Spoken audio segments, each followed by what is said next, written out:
আসসালামু আলাইকুম। সবাই কেমন আছেন? আশা করি সবাই ভালো আছেন। আজকে আপনাদের সাথে একটা কথা বলতে চাই, সেটা হচ্ছে আপনি এই বাংলাদেশের যে কোনো জেলা উপজেলায় থানায় যাবেন, দেখবেন ওখানে গেলে দেখবেন যে উপজেলা পরিষদ, থানা, এই সবগুলোর সামনে ব্যানার, ফেস্টুন একবার সয়লাব। বিভিন্ন এমপি নেতা, ফাঁতি নেতা, তাঁতি নেতা, যত নেতা আছে সব নেতার ব্যানার ফেস্টুন দিয়ে উপজেলা পরিষদ এবং যেসব জায়গাগুলা দখল করলে আপনার আর বিপক্ষ দল হিসাবে নির্বাচন করার প্রয়োজন নেই, নির্বাচনে দাঁড়ানোর প্রয়োজন নেই। ওই দখলকৃত লোকেরাই ইয়া করবে আর কি। আপনার আধিপত্যের মাধ্যমে যদি হাসিনা মার্কার নির্বাচন হয়, হাসিনা মার্কার নির্বাচনের মতো নির্বাচন হয়, তাহলে কি হবে? এই দখলদারিত্বের মাধ্যমে, এই থানা দখলের মাধ্যমে, উপজেলা দখলের মাধ্যমে যাদের হাতে দখল আছে তারাই জোরপূর্বক ঝগড়াঝাটি করে, মারামারি করে, খুনাখুনি করে এরা কী করবে? রাষ্ট্রীয় ক্ষমতা দখল করবে, রাষ্ট্রীয় ক্ষমতা দখল নিবে। ঠিক হাসিনা মার্কা নির্বাচন যেমনি হয়েছে তেমন নির্বাচন হবে, এটাই বাস্তব। আর আমি যতটুকু দেখছি, যত থানা, উপজেলা দেখছি, সবগুলোর মধ্যেই যেমন জেলা প্রশাসনের কার্যালয় সহ সব ধরনের সরকারি যেসব সেক্টর, ওই সমস্ত সেক্টরগুলোতে ব্যানার ফেস্টুনে ভরা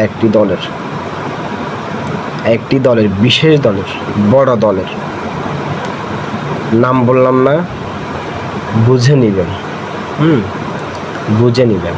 এবং আপনারা যারা আমার কথার সাথে মিলাতে চান, সত্য না মিথ্যা যাচাই করতে চান, আপনারা আপনাদের থানাগুলোর সামনে একটু ঘুরবেন, একটু উপজেলার সামনে ঘুরবেন, দেখবেন বড় বড় ব্যানার ফেস্টুন দিয়ে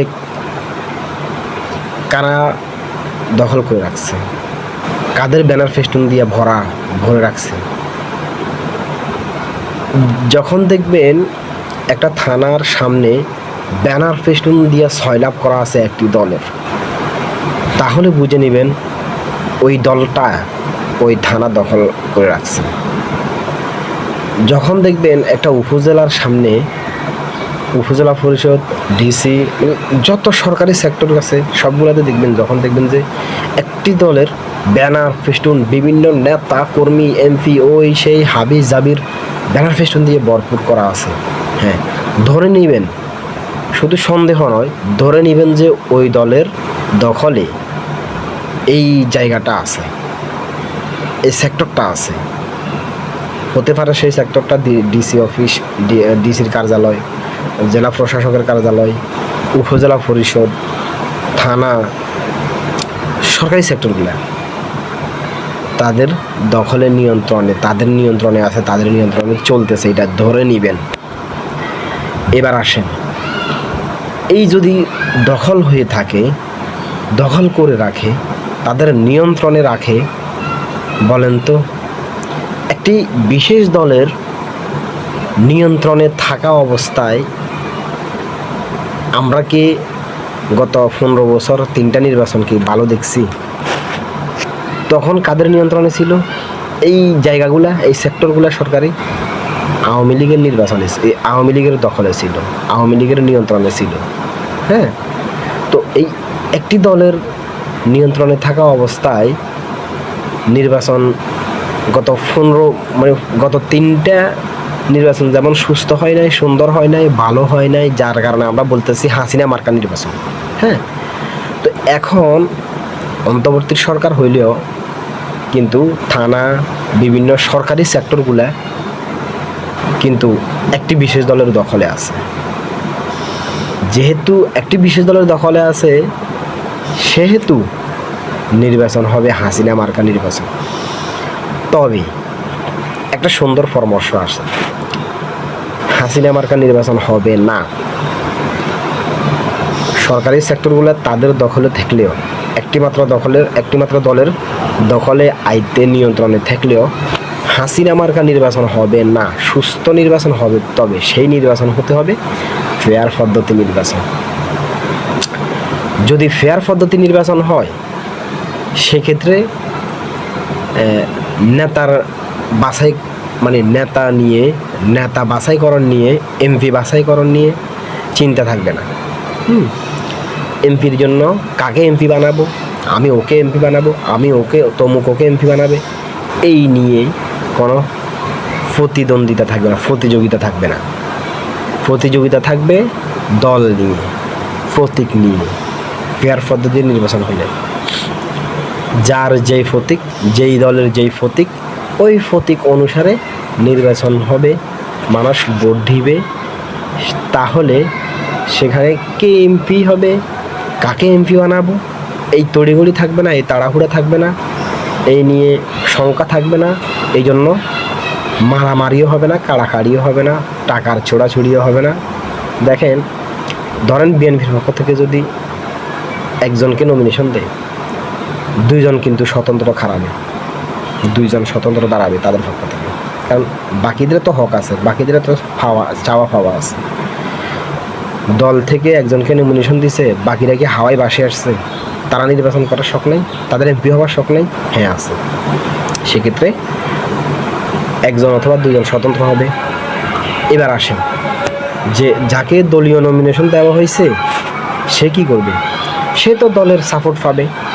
যারা স্বতন্ত্র তাদেরও তো নেতাকর্মী আছে, তো তাদের যদি নেতাকর্মী থেকে থাকে, তারা তো চাইবে তাদের পছন্দের মানুষকে এমপি বানাতে। এই চাইতে গিয়ে তারা কি করবে? তারা এক পক্ষ আরেক পক্ষের সাথে মারামারি, কাটাকাটি, ঝগড়াঝাটি। এবার আসেন, এটা হচ্ছে দলীয় ব্যাপার। যারা ভিন্ন প্রতীকে নির্বাচন করবে, তাদের কি অবস্থা হবে? তাদের সাথেও দেখবেন নির্বাচনের আগে আমরা তো পরিবর্তন চাই। এই যে মারামারি, কাটাকাটি, ঝগড়াঝাটি, আমরা তো এসব চাই না ভাই। আমরা এগুলো দেখে আসতেছি। আমরা এই এই মারামারি, ঝগড়াঝাটি, ঘুষ, টাকা খাইয়ে ভোট কিনা, এইসব নির্বাচন তো গত 50 বছর আমরা দেখতেছি। আমি যদি আমার বয়স 50 বছর হয় নাই, শুনে আসছি এবং আমার চোখের দেখা যে কয়টা নির্বাচন দেখছি, ঠিক এই সেম কায়দায়। সুতরাং আমরা পরিবর্তন চাই। আমরা চাই যে আগের পদ্ধতিতে, আগের নিয়মে নির্বাচন না হোক, ফেয়ার পদ্ধতি হোক, যে প্রকারে হোক। আমরা অন্তত আগের পদ্ধতিতে নির্বাচন চাই না। ফেয়ার পদ্ধতি যদি বিএনপির ভালো না লাগে, তাহলে বিএনপির তরফ থেকে অন্য কোনো পদ্ধতি দেখা, কিন্তু আগের পদ্ধতিতে নির্বাচন হবে না। আমরা মানি না, মানতে পারি না। কারণ আগের নির্বাচন হবে টাকার খেলা, মারামারি, কাটাকাটি। নির্বাচনের আগে রক কাটি দিব, কান কাটি দিব, গলা কাটি দিব, ফ্যাটের ভিতরে শুরু ঢুকাই দিব। এই হচ্ছে নির্বাচন, আগের নির্বাচন, আগের পদ্ধতি নির্বাচন। সুতরাং আমরা নতুন পদ্ধতি চাই, এমন পদ্ধতি চাই যে পদ্ধতিতে মারামারি নেই, কাটাকাটি নেই, হানাহানি নেই, কিছুই হবে না। হ্যাঁ, টাকার চড়াচড়ি হবে না, এমন পদ্ধতি চাই। তো আমরা আমাদের তরফ থেকে জনগণ হিসেবে আমরা মনে করি এই হানাহানি, মারামারি থেকে বাঁচার একমাত্র উপায় হচ্ছে ফেয়ার পদ্ধতি।